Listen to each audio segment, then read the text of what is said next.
Emin mal çarvachılıkka gelsek, menin kolumda Tölök Törekan Aksakaldın kitebi, Kırgız Sancırası, Kırgız El Sancırası deyen kitep. Bilesiz, bu tigi Sincan Uygur, Kıtay'dın Sincan Uygur Avtonom Okrugunda çıkan 2015 yılı çıkan. Anan keyin kotorup Kirilitsaga odarıp ушундай kitep. Bu kitepte a kişi bayırkı zar zaman Kırgızdın kitebine tayanıp o şayakta malumat da alıp al kitep kaçan жазылганы жөнүндө bu kişi mintip aytıp atpayбы. Kırgız zar zaman degen kitep başında Bakabut degen жазуу менен жазылган деп атат. Tarih bir kança ming yıl ötkön soň könörüp ketip, eskirip ketip, bul жазууну bilgen, okugan Moңолбай деген жалгыз adam kalgan eken.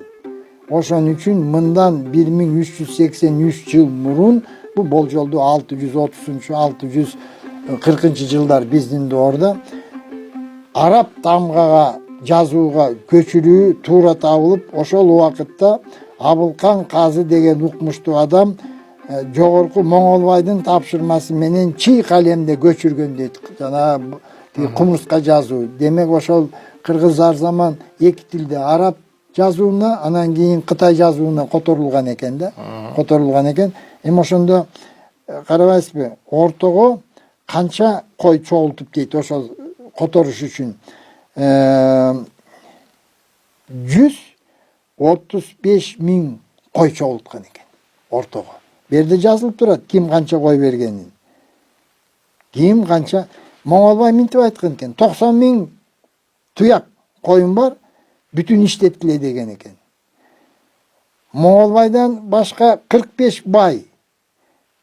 Токтомат, Кудаяр, Кудайшүкүр, Арзымат, Эминбай, Сартбай, Тоголок аттарын бар. Эмнеге кеткен ошолордун барды? Жанагы Кыргыз зар заман китебин Бакабуттан Көчүргөн Арапка көчүрүп, Кытайдын жазуусуна көчүрүп, жазууга төлөгөн акча болуп атпайбы? Ошон көп киши иштептир да муну үстүндө. Жок, иштегени койду берген киши көп болгон. А иштегени бир саналуу эле 4-5 киши иштеген да. Өтө көп. Эмнеси көп? Бул анан бул көп айлар бою жазылган. Албетте. Акы катары берген да алар. Акы катары берген. Көп айлар. Ошондо 135 ming кой. Мен жана айттым го, Моңолбай 90 ming кой берсе, калгандары миңден 45 ming кой берген экен, 135 ming кой. Азыр бир кой $100, $150. Ошондо 13,5 миллион доллар болуп атат. Биздин бабаларыбыз келечек муундарга кам көрүп 13,5 миллион, 15 миллион долларлык эмгек кылган экен. Эмгек. Кайсы эл ушуну айта алат? Мен айтайын дегеним канча убакытка көп жазылган. Себеби миң коюңуз күнүнө бирден сойгондо 3 жылга кетип атат да. 3 жылга. Маселен. Бул өтө байыркы мезгилде болгон соң, мунун убактысы маанилүү эмес. Ал эми мүмкүн бөлөк жерде жазылгандыр. Маанилүү ошол байыркы китеп эки жазууга которулган. Ооба. Мүмкүн аны муну акы катары төлөдү да, ал күндө сойгон жокту. Эми ошол жерде ошол китептен мен үзүндүүнү келтирейин. Бул доордо куйругу төгүлгөн өтө келишкен айван кезигиптир. Алар өмүрүндө мындай сулуу айван көрбөгөн экен. Бул айванды кармап жегенге болбойбу дешип, кубалап көрсө алар абдан күлүк айван экен. Айда олтуруп, муз бар жерге такап, музга тайгылтып, 5-10 кармап алган экен.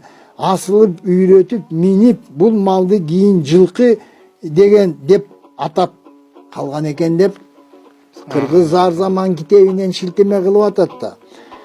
Бул айванды кармап, муну дагы көндүрүп, мал кылып, жүндөрүн жулуп, жыгач менен ийирип, токуп, кийим кылып, кийип алышты, үйрөнгөн экен. Ал айтып атат, жанагы тоодо жүндүү айван учуратып, бул кой. Бул китепте дагы эмне деп атат? Биздин бабаларыбыз Алтайда эле эмес, Кеңиртоодо да байырлап, берден мынтип айтып атат, Сырдария бойлорун бойлоп, Токой чөлдөргө кирип кетип, бабаларыбыз 10 тайпага бөлүнүп, эсепсиз көп журт болгон экен. Буларда коркпой аралап жүрчү болуптур. Ошентип жүрүп bir çölдөн өркөчү бар айбандын жашап жүргөнүн билип кеңеш кылышып бул айбанды кармап көндүрүп алган экен. Чоңдугуна карап дөө деп коюптур. Дөө деген сөз өтө чексиз чоң деген сөз дейт. Бул айбандарды жүк артышка ылайыктуу экен деп жүк ташып үйлөрдү улам чоңойтуп тиге баштаптыр дейт. Төөнү дагы үйрөткөн экен. Койду дагы үйрөткөн экен. Жылкыны дагы үйрөткөн экен.